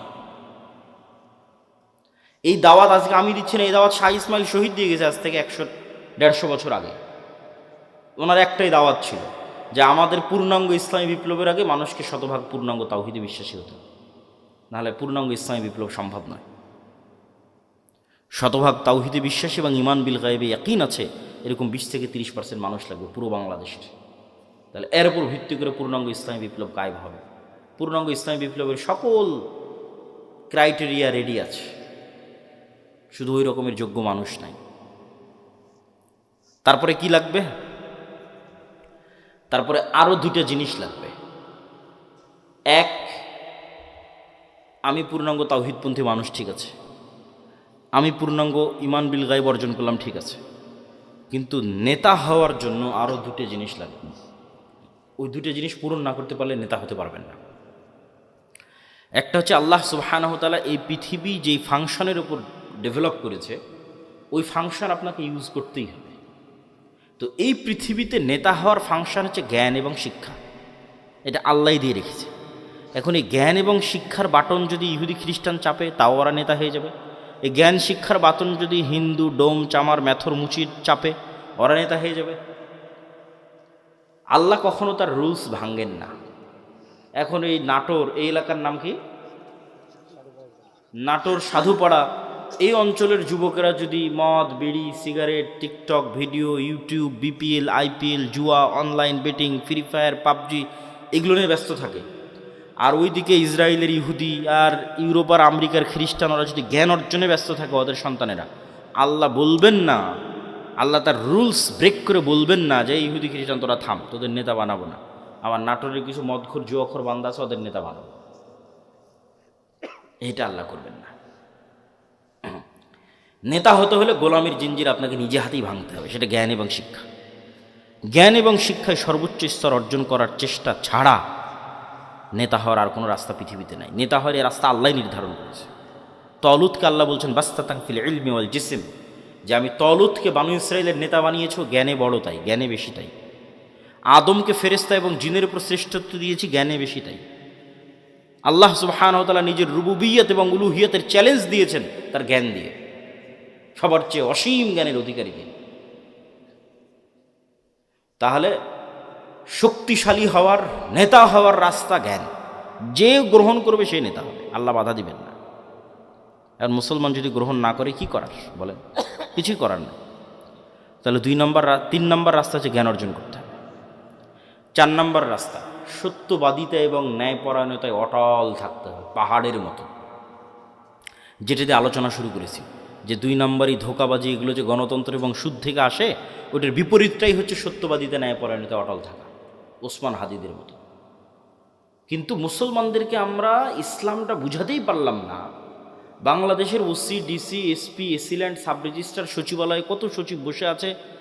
আমরা তো বাহির থেকে তো এসে আর আমাদের কেউ গোলাম করতেছে না, আমাদের লোকজনই তো গোলাম, বাংলাদেশের নাগরিকেরাই তো গোলাম, বাহির থেকে এসে কেউ গোলাম করতেছে না তো। এই সমস্ত পদে যারা বসে আছে এরা টাকার কাছে বিক্রি হয়ে যায়, অথচ এরা সালাত আদায় করে, এরা হজ করে, এরা ওমরা করে, এরা মসজিদ মাদ্রাসায় যে কমিটি, বিশেষ অতিথি, প্রধান অতিথি, এরা সবাই আছে, কিন্তু নিজ চেয়ারে যখন বসতেছে তখন 2 নম্বরই করতেছে। তাহলে এরা কি মনে করেছে? এরা মনে করেছে ঠিক আছে, আমি সচিবালয়ে বসে এসিল্যান্ড, সাব রেজিস্ট্রার যা আছে সব হয়ে যত পারি 2 নম্বরই সুদ ঘুষ দিয়ে টাকা ইনকাম করব, আর নামাজ পড়ে হজ করে আর দান করে ওটাকে মাফ করে নেব। নাউজুবিল্লাহ। তাহলে আমরা হুজুররা এটা বুঝাতে পারিনি, আলেম ওলামা বুঝাতে পারিনি যে ইসলাম কি। এটা তো মুনাফিকই, সে তো মুনাফিক, তার অন্তরে তো ইমানই ঢোকেনি। তার সালাত কি, তার সিয়াম কি, তার হজ কি, সে তো মুনাফিক। রাসূলুল্লাহ সাল্লাল্লাহু আলাইহি ওয়াসাল্লামের স্পষ্ট হাদিস, ইজা তুমিনা খানা, তাকে যে আমানতের দায়িত্ব দেওয়া হয়েছে ওটার খেয়ানত করে যে মুনাফিক, ওর অন্তরে ইমান ঢোকেনি। লা ঈমান লিমান লা আমানাতা লাহু। তাহলে মুনাফিকের হারাম টাকার, দুর্নীতির টাকার কিসের ইবাদত? বরং ওর উল্টাটা, ও যদি কোনো বড় ইবাদত নাও করে, কোটি কোটি টাকা দান নাও করে, তাহাজ্জুদের রাতের সালাত নাও আদায় করে, হজ নাও করে, শুধু ওর যে চেয়ারে বসে আছে ওসি, ডিসি, এসপি, মন্ত্রী, সচিব, এসিল্যান্ড, এই চেয়ারে চুল পরিমাণ অন্যায় না করে, তাহলে এদের হজের চেয়ে, এদের রাতের তাহাজ্জুদের সালাতের চেয়ে এবং অন্যদের কোটি কোটি টাকা দানের চেয়ে সে শ্রেষ্ঠতম নেকির অধিকারী হবে। রাসূলুল্লাহ সাল্লাল্লাহু আলাইহি ওয়াসাল্লাম বলেছেন, সাবআতু ইউযিল্লুহুমুল্লাহ ইয়াওমা লা যিল্লা ইল্লা যিল্লুহু। 1 নম্বরে ইমামুন আদিল। 7 শ্রেণীর যারা বিশেষ আল্লাহর ছায়া পাবে, এখানে সবাই আছে, নামাজি আছে, দানবীর আছে, সবাই আছে, কিন্তু 1 নম্বরে জায়গা দেওয়া হয়েছে পদে বসে ন্যায়পরায়ণ যে। ও তো এমনি সবচেয়ে বড় নেকির কাজ করে, ওর জন্য তো এমনি জান্নাত। ও তো আল্লাহর গুণে গুণান্বিত হয়েছে। আল্লাহ যেমন বিচারের আসনে বসে শতভাগ ন্যায়পরায়ণ, আল্লাহ যেমন রাজত্বের আসনে বসে শতভাগ ন্যায়পরায়ণ, আল্লাহর মহৎ গুণ হচ্ছে আল্লাহ ন্যায়পরায়ণ। আল্লাহ জুলুম করেন না। ইন্না হারামতু যুলমা আলাইয়া। মানুষ হয়ে যে আল্লাহর গুণে গুণান্বিত হতে পারে, আল্লাহু আকবার, এটা কত বড় ইবাদত যে মানুষ হয়ে ওসি তারপরে ডিসি, এসিল্যান্ড, সাব রেজিস্ট্রার, সচিব, এই চেয়ারে বসে সে দুর্নীতি করবে না ন্যায় করবে, এটা অনেক বড় ইবাদত। আর এই চেয়ারে বসে দুর্নীতি করে সেই টাকা দিয়ে হজ করবে, সেই টাকা দিয়ে মসজিদ মাদ্রাসায় দান করবে, এটা মুনাফিক। আমরা মানুষকে দিন বুঝাতে পারিনি। রাজনীতিবিদদের হাতে ক্ষমতা নেই, ক্ষমতা এদের হাতে। রাজনীতিবিদরা তো 5 বছরের জন্য আসে যায়, ভোট করে, কিন্তু এদের চাকরিতে রিটায়ার্ড না হওয়া পর্যন্ত থাকে। এরা যদি বলে যে আজ থেকে আমরা বিক্রি হব না কোনো দলের কাছে, দেশ একদিনে ঠিক হয়ে যাবে, একদিনে। তো এরা কাদের ঘরের সন্তান? আমাদের ঘরের সন্তান, আমাদের ছেলে মেয়ে। পুলিশে কারা, আর্মিতে কারা, সচিবালয়ে কারা, বিসিএস পরীক্ষা কারা দেয়? আমার আপনার ছেলে মেয়ে। এদের আমাদের ঠিক করতে হবে, দাওয়াত দিয়ে নতুন প্রজন্মকে সত্যবাদিতা এবং ন্যায়পরায়ণতা অটল হতে হবে। এটাই তো গোলামি থেকে মুক্তির রাস্তা। ওই দিন থেকেই তো দেশ স্বাধীন। সম্মানিত উপস্থিতি, তাহলে দুটো পয়েন্ট বললাম নেতা হওয়ার, এক শিক্ষা এবং জ্ঞান, আর এক সত্যবাদিতা এবং ন্যায়পরায়ণতা। থাকলেই মানুষ নেতা হয়ে যাবে, অটোমেটিক নেতা হয়ে যাবে, কিচ্ছু করা লাগবে না, আল্লাহ নেতা বানিয়ে দিবে তাকে। আর এবার 4 নাম্বার পয়েন্ট, যেটাতে বক্তব্যের শেষের দিকে যাব, সেটা হচ্ছে এই গুণে গুণান্বিত মানুষেরা যখন আসবে, যারা তাওহীদে বিশ্বাসী, ঈমান বিল গায়বে ইয়াকিন রাখে, জ্ঞানে সর্বোচ্চ, আবার তাকে কেনা যায় না, এই মানুষগুলো পৃথিবীর জন্য হুমকি। এদের উপর জুলম নেমে আসবে, এদের উপর বাধা নেমে আসবে, এদের উপর অত্যাচার নেমে আসবে। এই জন্য এদের বাঁচার রাস্তা হচ্ছে আল্লাহর সাহায্য। এদের বাঁচার রাস্তা কি? দুনিয়ার শক্তি দিয়ে বাঁচার কোনো রাস্তা নেই। মুসলমানদের অতীতে, আজ, ভবিষ্যতে দুনিয়ার শক্তি দিয়ে বাঁচার কোনো রাস্তা নেই। মুসলমানদের বাঁচার রাস্তা আল্লাহর সাহায্য। আল্লাহর সাহায্য পাওয়ার দুটো বড় রাস্তা, দুটো বড় সিক্রেট রেসিপি আজকে দিয়ে বক্তব্য শেষ করব, যে মুসলমানদের জন্য আল্লাহর সাহায্য নিশ্চিত করার দুটো বড় রাস্তা, এক সালাত আর এক জিকির। সালাতের মধ্যে সবচেয়ে বড় পাওয়ারফুল হচ্ছে রাতের সালাত। সালাত হচ্ছে এমন এক টেকনোলজি, আমি উদাহরণ দিই ইবনুল কাইয়িম রাহিমাহুল্লাহকে সামনে রেখে, নাহলে দিতাম না। আমরা যেমন এখানে বসে থেকে হাজার হাজার কিলোমিটার দূরে থাকা আমেরিকার কোনো টিচারের কাছে অনলাইনে ক্লাস করতেছি, অথবা এখান থেকে 100 কিলোমিটার দূরে থাকা ঢাকার কোনো টিচারের কাছে অনলাইনে ক্লাস করতেছি, তো পাসওয়ার্ড লগ ইন দিয়ে যখন ক্লাসে জয়েন করি, তখন দুইজনে লাইভ সেশন, টিচারও যুক্ত হয়েছে, স্টুডেন্টও যুক্ত হয়েছে লাইভ সেশনে, কানেক্টেড। তো আজকের ইন্টারনেট, আজকের মোবাইল দিয়ে মানুষ হাজার কিলোমিটার দূরে থাকা টিচারের সাথে, মানুষের সাথে লাইভ কানেক্টেড হচ্ছে, লাইভ কথোপকথন করতেছে। তো সালাত এটার চেয়ে তো হাজারো লক্ষ কোটি গুণ উন্নত লেভেলের প্রযুক্তি, যা দুনিয়াতে থাকা মানুষকে 7 আসমানের উপরে থাকা রব্বুল আলামিনের সাথে লাইভ কানেক্টেড করে দেয় সরাসরি। মানুষ যখন সালাতে দাঁড়ায় এবং চোখ যখন সিজদার দিকে, অন্তর যখন আল্লাহর দিকে নিবদ্ধ, তখন রব্বুল আলামিনও তার মুখোমুখি হয়ে যান। দুনিয়াতে থেকে 7 আসমানের সাথে সরাসরি লাইভ কথোপকথনের প্রযুক্তি হচ্ছে সালাত। এই জন্য নবীরা সবসময় সালাতের আশ্রয় নিয়েছে। সূর্যগ্রহণে সালাত, চন্দ্রগ্রহণে সালাত, বৃষ্টি প্রার্থনায় সালাত, জানাজায় সালাত, বিপদ আপদে সালাত, রাতে সালাত। রাসূলুল্লাহ সাল্লাল্লাহু আলাইহি ওয়াসাল্লাম বদরের যুদ্ধের আগের দিন লম্বা রাতের সালাত আদায় করেছেন। আবু বকর রাদিয়াল্লাহু তাআলা আনহু বলছেন, কাফাকা মুনাশাদাতাকা রাব্বাক, হে রাসূলুল্লাহ, হে আল্লাহর নবী, আপনি নবী হয়ে আল্লাহর কাছে এত মোনাজাত করা লাগে, এত দোয়া করা লাগে, যথেষ্ট হয়েছে, বাস, আর করার দরকার নাই, আল্লাহ তো আপনাকে এমনি সহযোগিতা করবে। তাহলে কি পরিমাণ লম্বা রাতের সালাত মুহাম্মদ সাল্লাল্লাহু আলাইহি ওয়াসাল্লাম আদায় করেছেন, আর কি পরিমাণ দোয়া আল্লাহ সুবহানাহু ওয়া তাআলার কাছে করেছেন, যে আবু বকর রাদিয়াল্লাহু তাআলা আনহুর মতো সাহাবী এই দোয়ায় ক্লান্ত হয়ে গেছে, রাতের সালাতে ক্লান্ত হয়ে গেছে। তাহলে এখন বুঝেন, মুহাম্মদ সাল্লাল্লাহু আলাইহি ওয়াসাল্লাম আমার, আপনার এবং আবু বকর রাদিয়াল্লাহু তাআলা আনহুর চেয়ে বেশি জানতেন যে কাল বদরের যুদ্ধে দুনিয়ার শক্তি দিয়ে আমার বিজয় সম্ভব নয়। কাল বদরের যুদ্ধে আমাকে জিততে হলে কার সাহায্য লাগবে? আল্লাহর। আর আল্লাহর সাহায্য পেতে হলে আমাকে রাতের সালাতে দাঁড়াতে হবে। তাহলে পৃথিবীর সর্বশ্রেষ্ঠ রাসূল, সর্বশ্রেষ্ঠ মানুষ আল্লাহর সাহায্য নেবেন, এই জন্য রাতে ঘন্টার পর ঘন্টা রব্বুল আলামিনের সামনে দাঁড়িয়ে আছেন। আর আমি এবং আপনি রাতের সালাত তো বহু দূরের কথা, 5 ওয়াক্ত সালাত আদায় না করেই শুধু ভোট দিয়ে ইসলাম বিজয় হয়ে যাবে, আর মিছিল করে আর তাকবীর দিয়ে ইসলাম বিজয় হয়ে যাবে, এটা সম্ভব নয়। ওই যেমন বলেছে 20-30% মানুষ শতভাগ তাওহীদপন্থী লাগবে, 20-30% ঈমান বিল গায়েব লাগবে, ঠিক তেমন তার পাশাপাশি 5 ওয়াক্ত সালাত আদায়কারী এবং রাতের সালাতে অভ্যস্ত মানুষ লাগবে। যে সালাতে নাই ও আল্লাহর গন্তির মধ্যে নেই, আর আবার ইসলাম কি, আর আবার বিপ্লব কি, আর আবার বিজয় কি, আর আবার খেলাফত কি, আর আবার শাসন কি, কিচ্ছু নেই। যে সালাতে নাই সে আল্লাহ সুবহানাহু ওয়া তাআলার গণনার মধ্যেই নাই, ওর জন্য আল্লাহর সাহায্য নাই। ও ভাগাড়ে পড়ে মারা গেল কি, ওকে কেউ উঠিয়ে নিল কি, গোলাম হয়ে গেল, সেটাও আল্লাহর দেখার নেই। আল্লাহ সুবহানাহু ওয়া তাআলার সাথে কানেক্টেড থাকা ছাড়া, আল্লাহর সাহায্য নেওয়া ছাড়া মুসলমানদের বিজয়ের কোনো রাস্তা নাই। আর আল্লাহর সাহায্য নেওয়ার জন্য সালাত আদায় করতেই হবে, আল্লাহর খাতায় নাম থাকতেই হবে। আল্লাহ আপনাকে চিনেই না, কিসের সাহায্য করবে আপনাকে? তো যে সালাতে নেয় হয়তো আল্লাহ সুবহানাহু ওয়া তাআলা চিনবেই না। সম্মানিত উপস্থিতি, এই জন্য সালাত মোস্ট পাওয়ারফুল, আর সালাতের মধ্যে সবচেয়ে পাওয়ারফুল হচ্ছে রাতের সালাত। আমরা যেমন আমাদের ফোন, এই যে হাতে ফিঙ্গারপ্রিন্ট দিয়ে ফোন ওপেন হয়ে যাচ্ছে, পাসওয়ার্ড দিয়ে ফোন ওপেন হয়ে যাচ্ছে, ফেস ভেরিফিকেশন দিয়ে ফোন ওপেন হয়ে যাচ্ছে, 5 স্টার হোটেলে গেলে কার্ড পাঞ্চ করলে ওপেন হয়ে যাচ্ছে। তো এগুলো সব লক ওপেন হওয়ার সিস্টেম পৃথিবীতে। তো কল্পনা করেন যে আমরা পৃথিবীর অত্যাধুনিক প্রযুক্তির একটা দরজার সামনে দাঁড়িয়ে আছি।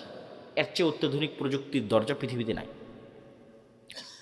ওই দরজা ওপেন করতে হলে বিভিন্ন varieties type of password use করতে হয়। যেমন নির্ধারিত সময়ে আসতে হয়, নির্ধারিত সময় ছাড়া খোলে না। আবার নির্ধারিত ফরম্যাট ছবি, পিকচার ওখানে আপলোড করা আছে, ওইটার সাথে মিলতে হয়।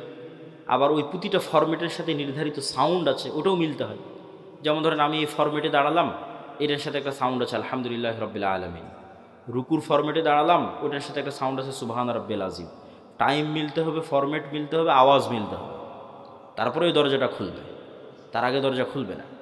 তো এইরকম সালাত এর চেয়েতেও টপ লেভেলের উন্নত প্রযুক্তি, যা রব্বুল আলামিনের সাহায্যের দরজা, রব্বুল আলামিনের সাথে যোগাযোগের দরজা উন্মুক্ত করে দেয় হচ্ছে সালাত। এই সালাত ছাড়া আমাদের বাঁচার কোনো রাস্তা নেই, সালাত ছাড়া আমাদের উদ্ধার হওয়ার কোনো রাস্তা নেই। 2 নম্বর হচ্ছে জিকির। জিকিরের মধ্যে সবচেয়ে গুরুত্বপূর্ণ হচ্ছে সকাল সন্ধ্যার জিকির। সকাল সন্ধ্যার জিকির দিয়ে আল্লাহ কোরআন পরিপূর্ণ করে রেখেছে, যদিও আমরা এটাকে খুবই অবহেলা করি। সকাল সন্ধ্যার জিকির। জিকির কেন পাওয়ারফুল? জিকির কেন পাওয়ারফুল এটা বুঝতে হলে আপনাকে বুঝতে হবে আওয়াজ কেন পাওয়ারফুল, সাউন্ড কেন পাওয়ারফুল। সাউন্ড কি আবার পাওয়ারফুল হতে পারে? আওয়াজ কি পাওয়ারফুল হতে পারে? শব্দ এবং বাক্য কি পাওয়ারফুল, শক্তিশালী হতে পারে? এটাই আগে বুঝতে হবে। আজকের আধুনিক সভ্যতা টিকে আছে, এই যে ক্যামেরা, এই যে মোবাইল, কম্পিউটারে টিকে আছে এই আলোর তরঙ্গের মধ্যে ডাটা ট্রান্সফার করার ক্ষমতা, এটার উপর। আমি এখানে বলতেছি, আমার এই কথাটা আলোর মধ্যে দিয়ে এই মোবাইল হয়ে, নেটওয়ার্কের টাওয়ার হয়ে আমেরিকায় গিয়ে এখন বাজতেছে, ইউরোপ, সৌদি, কুয়েত, কাতার, ঢাকা, রাজশাহী থেকে এখনই বাজতেছে। তো এই যে এই আলো যে আমার এই কথা বহন করতে পারে, ডাটা ট্রান্সফার করতে পারে, এটা আমরা জানতাম না, মানুষ জানতো না, এটা আগে থেকেই ছিল। ওটা আমরা জেনে কাজে লাগাতে পেরেছি, এটাই আমাদের আধুনিক সভ্যতা, এটার উপরে টিকে আছে। আর একটা প্রযুক্তি যেগুলোর ধারে কাছে বিজ্ঞান নাই, কিন্তু এটা সবচেয়ে উন্নত প্রযুক্তির প্রযুক্তি, সেটা হচ্ছে শব্দভিত্তিক, আওয়াজ ভিত্তিক প্রযুক্তি, যেটার কিছু জ্ঞান আল্লাহ সুলাইমান আলাইহিস সালাতু ওয়াস সালামকে দিয়েছিলেন। কিছু জ্ঞান, যেমন আমি এতক্ষণ যে চিল্লাচ্ছি, আমি কিন্তু শব্দ এবং আওয়াজে উচ্চারণ করতেছি। এখানে যদি একটা চাইনিজ বসে থাকতো, ও খেলে আওয়াজই শুনতে পেত। আবার এখানে বসে যদি একটা চাইনিজ বক্তব্য দিত, আপনি খেলে আওয়াজই শুনতে পেতেন, তাই নয় কি? সেটাই। তাহলে ঠিক কোনো এক স্টাইলের আওয়াজ উচ্চারণ করলে ওই পিঁপড়াও বুঝবে, সেই স্টাইলের আওয়াজ আমি জানি না। কোনো এক স্টাইলের আওয়াজ উচ্চারণ করলে পাখিও বুঝবে, আমি জানি না।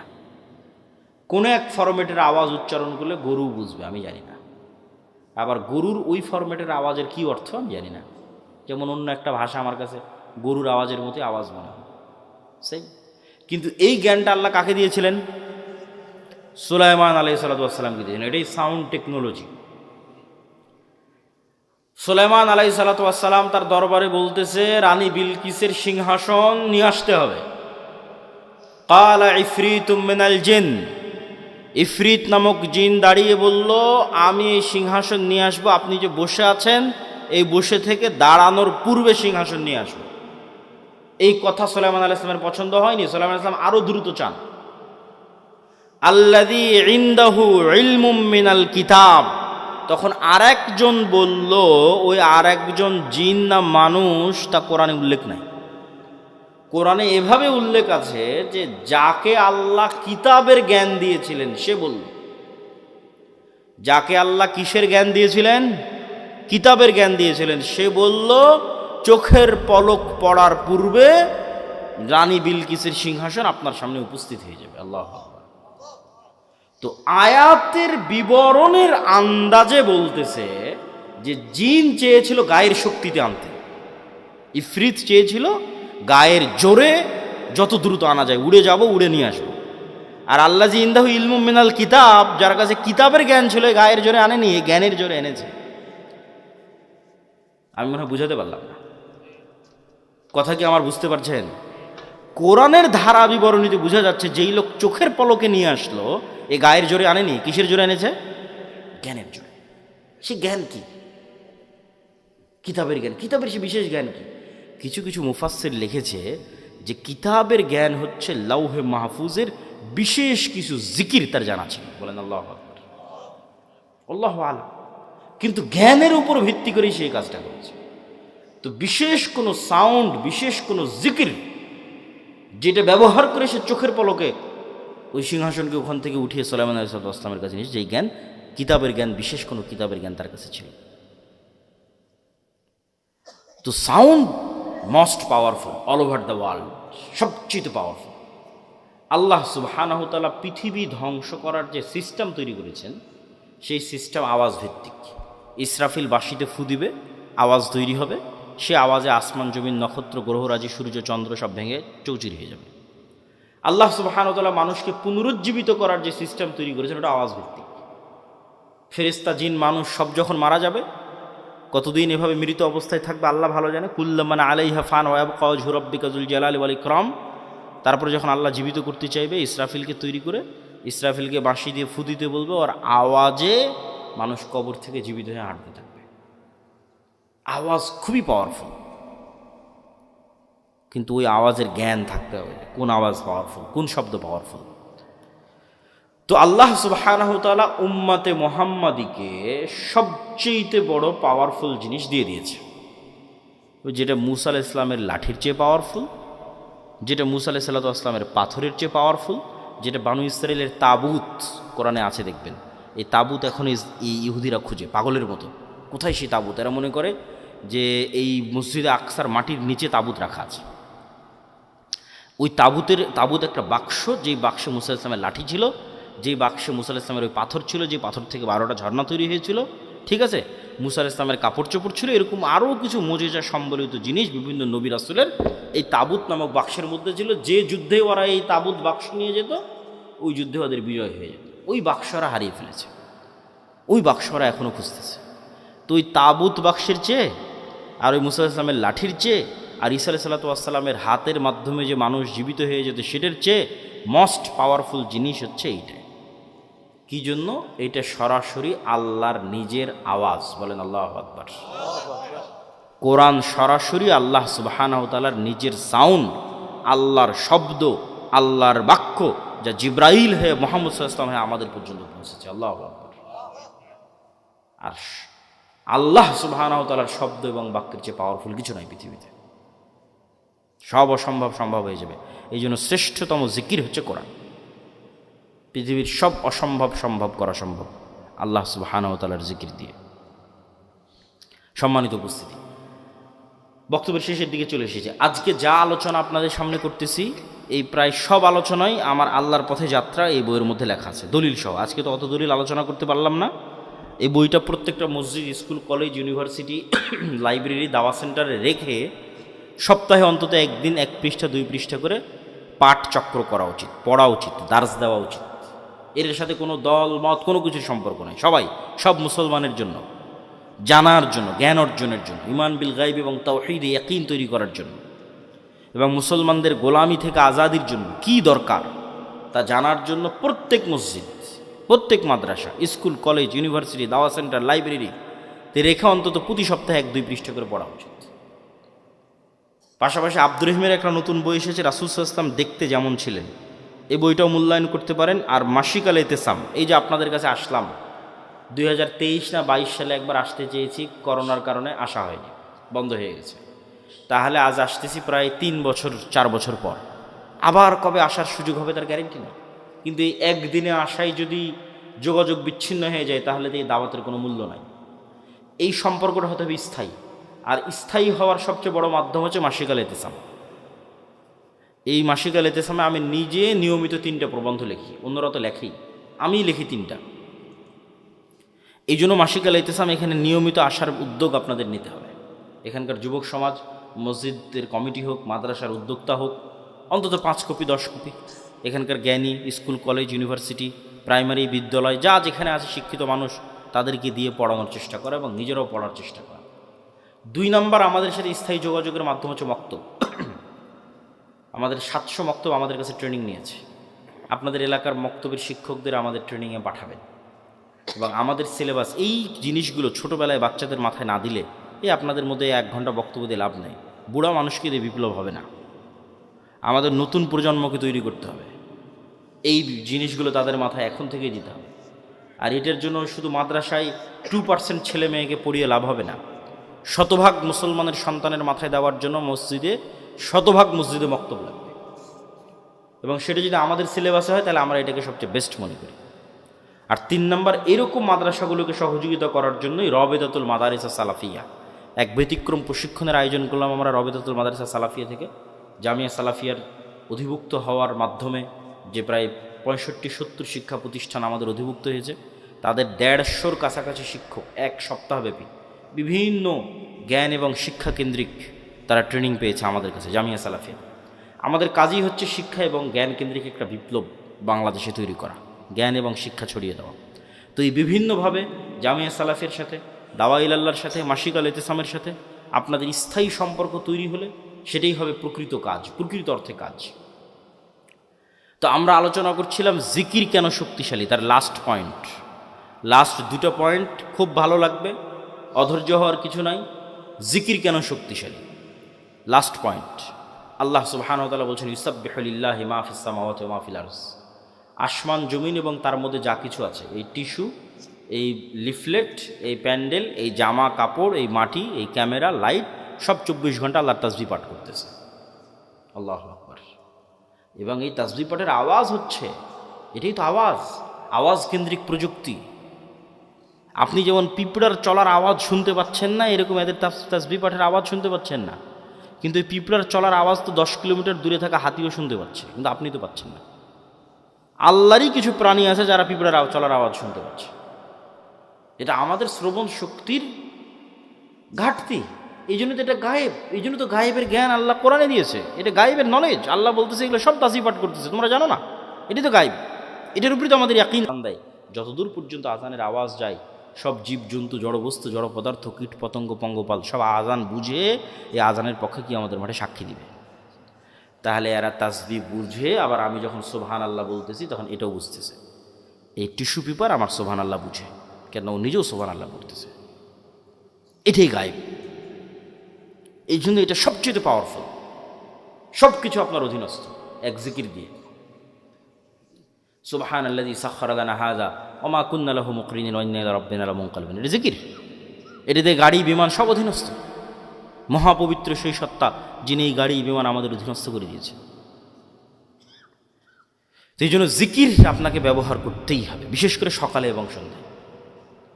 এবং অনেক সময় দোয়ার চেয়ে জিকির পাওয়ারফুল হয়, এই জন্য দোয়াতে মানুষের নিজের কথা বেশি থাকে। আল্লাহ আমার এটা দাও, আল্লাহ আমার ছেলেকে এটা দাও, আল্লাহ আমার বউকে এটা দাও, আল্লাহ আমার টাকা দাও, আল্লাহ আমার পয়সা দাও, বাড়ি দাও, গাড়ি দাও, নিজের কথা বলতে বলতে শেষ।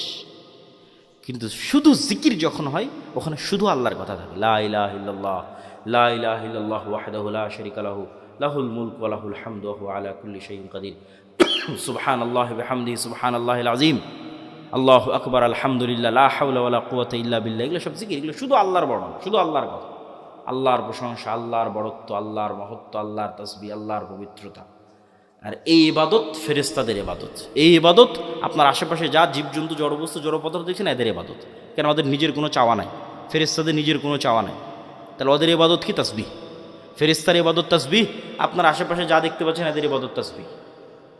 আপনিও সকাল সন্ধ্যা তাসবিহ করেন, জিকির পাঠ করেন, পৃথিবীর সব অসম্ভব সম্ভব হয়ে যাবে। আল্লাহ সুবহানাহু ওয়া তাআলা মূসা আলাইহিস সালাতু ওয়াস সালামকে বলছেন ওয়ালা তানিয়া ফি যিকরি, যে মূসা তোমাকে লাঠি দিলাম সাপ হয়ে যাবে, সমুদ্রে মারলে রাস্তা তৈরি হয়ে যাবে, পাথরে মারলে ঝর্ণা তৈরি হয়ে যাবে। কিন্তু কতক্ষণ? যতক্ষণ তোমার কলব সালাত এবং জিকিরের মাধ্যমে আমার সাথে কানেক্টেড আছে। মুসা তুমি সালাতেও নাই, জিকিরেও নাই, সব ডিঅ্যাক্টিভেট হয়ে যাবে। ফেসবুকের অ্যাকাউন্ট যখন ফেসবুক ডিঅ্যাক্টিভেট করে দেয়, তখন লাঠি মারলেও সাপ হবে না, সমুদ্রে মারলেও রাস্তা হবে না, পাথরে মারলেও ঝর্ণা হবে না। কেন মুসা আলাইহিস সালাম নিজেই সালাতে নাই, জিকিরে নাই, তাহলে হবে? আল্লাহ বলছে ওয়ালা তানিয়া ফি যিকরি, জিকির ভুলা যাবে না। কালবকে আমার সাথে কানেক্টেড থাকতে হবে। যতক্ষণ তোমার কালব সালাত এবং জিকিরের মাধ্যমে আমার সাথে কানেক্টেড, তখন অল এভরিথিং ইজ অ্যাক্টিভেটেড। তখন পিছনে যতই ফিরাউনের বিশাল লস্কর হোক আর সামনে যত বড়ই সমুদ্র হোক, রাস্তা তৈরি করে দেওয়া আমার দায়িত্ব। আল্লাহু আকবার। এই জন্য জিকির ছাড়া এবং সালাত ছাড়া মুসলমানদের কোনো রাস্তা নেই। কেন মুসলমানরা দুনিয়াবী শক্তি দিয়ে পারবে না, তাকে গায়েবী মদদ নিয়েই বাতিল শক্তির বিরুদ্ধে লড়াই করতে হবে।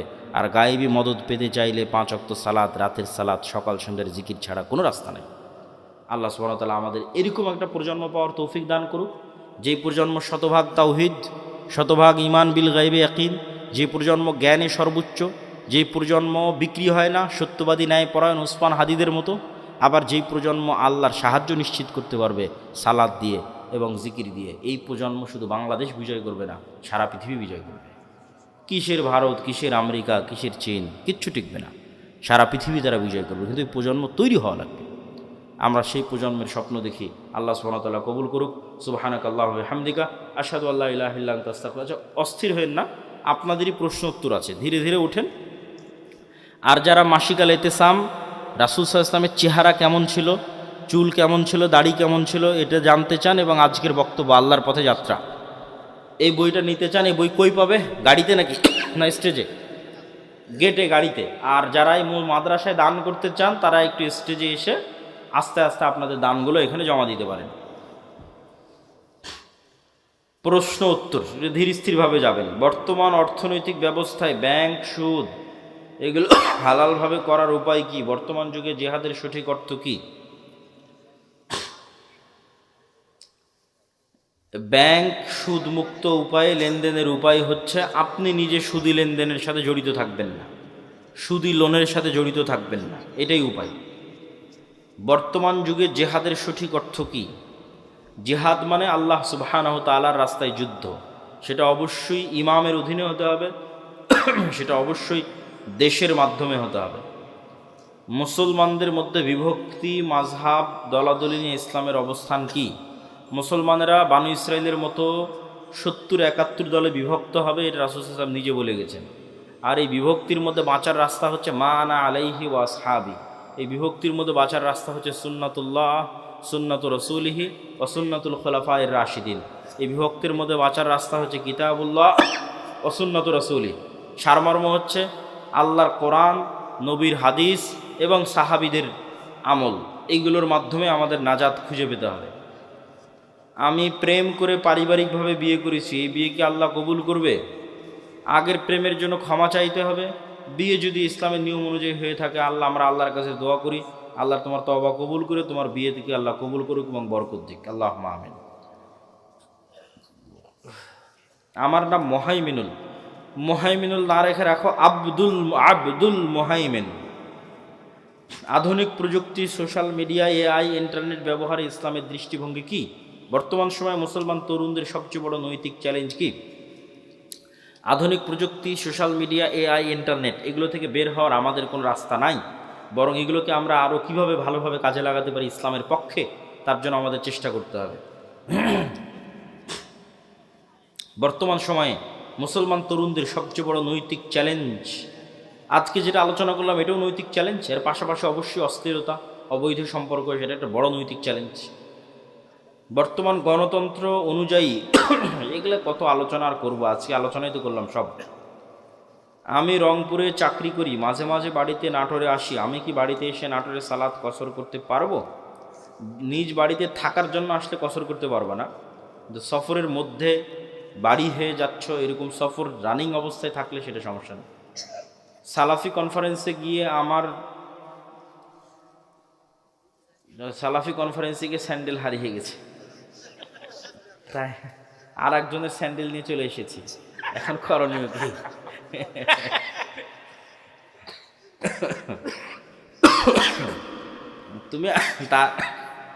তুমি তার নামে কিছু অর্থ দান করে দিও আল্লাহর রাস্তায়, এখানে আর করণীয় বলার মতো কিছু নাই আসলে। অর্থনৈতিক এবাদত দিয়ে এই ধরনের ছোটোখাটো ভুল ত্রুটি থেকে বাঁচতে হবে, যেটা বক্তব্যের শুরুতে বলেছি। বাড়িতে বা ঘরের মধ্যে চিকা খুব অত্যাচার করে, এই চিকা কি পানিতে ডুবিয়ে রেখে মারা যাবে? কোনো প্রাণীকে মারতে চাইলে কষ্ট দিয়ে মারা যাবে না, যেটাতে কষ্ট কম হয় সেই উপায়ে মারতে হবে। বিরক্তিকর কষ্টদায়ক প্রাণীকে আল্লাহ নবী মারার অনুমতি দিয়েছেন। সাপ, বিচ্ছু এগুলোকে রাসূল সাল্লাল্লাহু আলাইহি ওয়াসাল্লাম মারার অনুমতি দিয়েছেন, কিন্তু কষ্ট দিয়ে নয়, আগুনে জ্বালিয়ে নয়। ইসলাম কি নারী শিক্ষাকে সমর্থন করে? বর্তমান সমাজের প্রয়োগ কেমন হওয়া উচিত? রাসূল সাল্লাল্লাহু আলাইহি ওয়াসাল্লামের যুগে আয়েশা রাদিয়াল্লাহু তাআলা আনহার কাছে ওমর রাদিয়াল্লাহু তাআলা এবং সাহাবীরা যেতেন মাসলা মাসাইল ফতোয়া নেওয়ার জন্য। তাহলে একটা নারী কি পরিমাণ জ্ঞানের অধিকারী হলে দ্বিতীয় খলিফা ওমরের মতো জ্ঞানী মানুষ আর আব্দুল্লাহ বিন আব্বাস, আব্দুল্লাহ বিন ওমরের মতো জ্ঞানী মানুষেরা তার কাছে যায় যে এটা বুঝতে পারতেছেন এটার মাসলা কেউ বলে দেন। তাহলে নারীদের জ্ঞান অর্জনের পথে বাধা হলে তো সেটা ইসলামের প্রথম যুগেই বোঝা যেত। বরং নারীরা জ্ঞানী হলেই তারা তাদের সন্তান সন্ততিকে ভালোভাবে মানুষ করতে পারবে, কিন্তু কোন জ্ঞান অর্জন করতেছে, কিভাবে অর্জন করছে, এটা হলো দেখার বিষয়। জ্ঞান অর্জন করতেই হবে, কোন জ্ঞান? যদি জ্ঞান হয় অশ্লীলতার, সেটা তো আমাদের সমাজকে ধ্বংস করে দেবে। যদি জ্ঞান হয় ফ্রি মিক্সিংয়ের মাধ্যমে, তাহলে ওই জ্ঞানের তো কোনো দাম নাই। ইজ্জত নষ্ট করে, লজ্জা নষ্ট করে, শালীনতা নষ্ট করে জ্ঞানের কোনো দাম নাই। লজ্জা এবং শালীনতা বজায় রেখে দিনের জ্ঞান এবং পাশাপাশি প্রয়োজনীয় দুনিয়ার জ্ঞান। একাই জবাই করতে পারবে, মেয়েরাও জবাই করতে পারবে, কোনো সমস্যা নেই। বিসমিল্লাহ আল্লাহু আকবার বললে পৃথিবীর সব প্রাণী হালাল, যা পৃথিবীর যে সমস্ত প্রাণী হালাল তার সবই হালাল বিসমিল্লাহ আল্লাহু আকবার বললে। আধুনিক ফ্যাশন ও পোশাকের ক্ষেত্রে পর্দার সীমা কোথায়? পর্দার সীমার নির্ধারণ হবে লজ্জার উপর ভিত্তি করে। মানুষের লজ্জা কতটুকু, মানুষের লজ্জা কতটুকু, এটাই নির্ভর করতেছে এই বিষয়টা নির্ধারণ করার জন্য। আপনি যদি সৌদি আরবে যান, আপনি যদি আফগানিস্তানে যান, তাহলে প্যান্ট শার্ট পরে ঘুরতেও আপনাকে লজ্জাবোধ হতে পারে, কিন্তু বাংলাদেশে আপনাকে প্যান্ট শার্ট পরে ঘুরতে লজ্জাবোধ হবে না, ইউরোপ আমেরিকা লজ্জাবোধ হবে না। তাহলে লজ্জার মাত্রাটা কোন লেভেলে আছে? আবার বাংলাদেশে দেখা যাচ্ছে কেউ যদি হাফ প্যান্ট অথবা 3/4, বিশেষ করে হাফ প্যান্ট পরে ঘুরে, তাহলে লজ্জাবোধ হতে পারে। কিন্তু ভারতেই যদি যান হাফ প্যান্ট পরে ঘুরেন, কোনো লজ্জা নেই। ইউরোপ আমেরিকায় যান, সবাই হাফ প্যান্ট পরে ঘুরতেছে, কোনো লজ্জা নাই। তাহলে এটা লজ্জার মাত্রার উপর নির্ভর করতেছে, 1 নাম্বার। 2 নাম্বার, আল্লাহ সুবহানাহু ওয়া তাআলা যে সীমা দিয়েছে সেটা তো আছে। আল্লাহ পুরুষদের জন্য যে সীমা দিয়েছে সেটা তো আছে, নারীদের জন্য যে সীমা দিয়েছে সেটা তো আছে। কিন্তু সেটার উপরেও যে আপনি বোরখা কেমন পড়তেছেন, আটোশটো পড়তেছেন কিনা, মুখ ঢাকতেছেন কিনা, এগুলো সব নির্ভর করতেছে অন্তরের লজ্জার উপর। তো লজ্জাশীলা হওয়াটা অন্তরের বিষয়। আপনি বোরখা পরে পুরুষ মানুষের সাথে কথা বললেন, এটা তো পর্দা হলো না। তাহলে তো আপনি পর্দা বুঝলেন না, আপনি মনে করলেন পর্দা মানে পোশাক। পর্দা মানে তো পোশাক নয়, পোশাক পর্দার একটা অনুষঙ্গ, এবং বেপর্দা অনেক বড় শাস্তি। আদম আলাইহিস সালাতু ওয়াস সালাম এবং হাওয়া আলাইহিস সালাতু ওয়াস সালামকে জান্নাতে সর্বপ্রথম শাস্তি দেওয়া হয়েছে উলঙ্গ হওয়ার মাধ্যমে, জামা খুলে নেওয়ার মাধ্যমে। এটা অপমান, কিন্তু আমরা ওই শাস্তি ও অপমানটাকে নিজেদের জন্য সাজসজ্জা এবং ফ্যাশন বানিয়ে নিয়েছি। তাহলে আমাদেরকে আল্লাহ এবং আল্লাহ রসুলের সীমা বুঝতে হবে, এবং ওই সীমার প্রয়োগ হবে অন্তরের তাকওয়া এবং অন্তরের লজ্জা অনুযায়ী। যে মেয়ে যত লজ্জাশীলা, সে তেমন ঢিলে ঢালা পোশাক পরবে, সে তত পুরুষ সমাজ থেকে নিজেকে দূরে রাখার চেষ্টা করবে, পুরুষদের সংমিশ্রণ থেকে। নামাজরত ব্যক্তির কতটুকু সামনে দিয়ে চলাচল করা যাবে? নামাজরত ব্যক্তির সামনে দিয়ে একটা ছাগল চলাচল করে চলে যাবে, এরকম একটা দূরত্ব বজায় রেখে, তথা 2 হাত বা 3 হাত এরকম একটা দূরত্ব বজায় রেখে চলাচল করা যাবে। তবে সেক্ষেত্রে সূত্রা ব্যবহার করা সবচেয়ে ভালো, এবং নামাজি যখন সালাতে দাঁড়াবে তখনই তিনি সূত্রা দিয়ে সালাতে দাঁড়াবেন, এটা সবচেয়ে উত্তম। মূল কথা হচ্ছে সালাত আদায়কারীর যেন ডিস্টার্ব না হয়। আর সম্পূর্ণরূপে নিষিদ্ধ হচ্ছে তার সিজদার জায়গার মধ্যে দিয়ে অতিক্রম করা। সিজদার জায়গার মধ্যে দিয়ে অতিক্রম করলে সালাত ছেড়ে দিয়ে ওর সাথে মারামারি লেগে যেতে হবে। যে সিজদার জায়গার মধ্যে দিয়ে অতিক্রম করবে, সালাত অবস্থায় তার সাথে ফাইট হবে, মানে তাকে শক্তভাবে বাধা দিতে হবে, সে যেন সিজদার মধ্যে দিয়ে অতিক্রম না করতে পারে, কেননা সে আস্ত শয়তান যে সিজদার মধ্যে দিয়ে অতিক্রম করতেছে। সালাত আদায়কারী ডিস্টার্ব হয় না এরকম দূরত্ব বজায় রেখে যেতে হবে। আমাদের কর্জে হাসানা প্রজেক্ট সম্পর্কে একজন জানতে চেয়েছে। এটা আমাদের একটা পরীক্ষামূলক প্রজেক্ট, যদিও উদ্যোগটা অনেক সুদূর প্রসারী। আমরা এখনও আমাদের পরিচিত লেভেলের মধ্যেই কর্জে হাসানা দিচ্ছি এবং যারা কর্জে হাসানা ফান্ডে জমা রাখতে চাচ্ছে তাদেরটা জমা নিচ্ছি। ধীরে ধীরে আমরা এটা বাড়াবো ইনশাল্লাহ। এক পরিবারে ছেলে ও ছেলের বউ নামাজ পড়ে না, ওই ছেলের খাবার খাওয়া যাবে, পোশাক পরা যাবে। মেয়ে সালাত পড়ে না, তার পোশাক দিলে পরা যাবে। মেয়ে জামাই শুধু খায় এবং ঘরে খাবার খাওয়া যাবে। সালাত যদি একদমই না পড়ে, মানে 5 ওয়াক্ত সালাতেও নাই, জুমার সালাতেও নাই, তাহলে এটা পরিপূর্ণরূপে কাফের, এতে সন্দেহের কোনো অবকাশ নাই। খাতাম আল্লাহ আলা কুলুবিহিম, আল্লাহর অন্তরে মোহর মেরে দিয়েছে।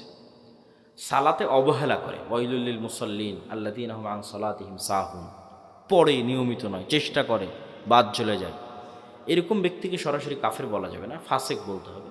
তার সাথে খাবার গ্রহণ করা যাবে। আর একদমই সালাতের কোনো নামগন্ধ নাই এরকম মানুষের বাড়িতে যাতায়াত করা, তাদের বাড়িতে খাওয়া দাওয়া করা উচিত নয়, বরং বয়কট করাই উচিত। আসসালামু আলাইকুম। আসসালামু আলাইকুম শায়েখ। মাগরিবের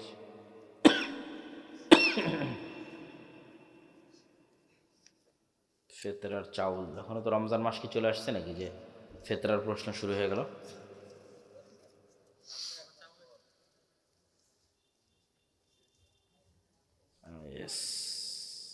ইসলামী ব্যাংক ডিপিএস, ঠিক আছে। প্রশ্ন উত্তর মোটামুটি শেষ। আমরা বৈঠক শেষের দোয়া পড়ি। সুবহানাকা আল্লাহুম্মা ওয়া বিহামদিকা আশহাদু আল্লা ইলাহা ইল্লা আনতা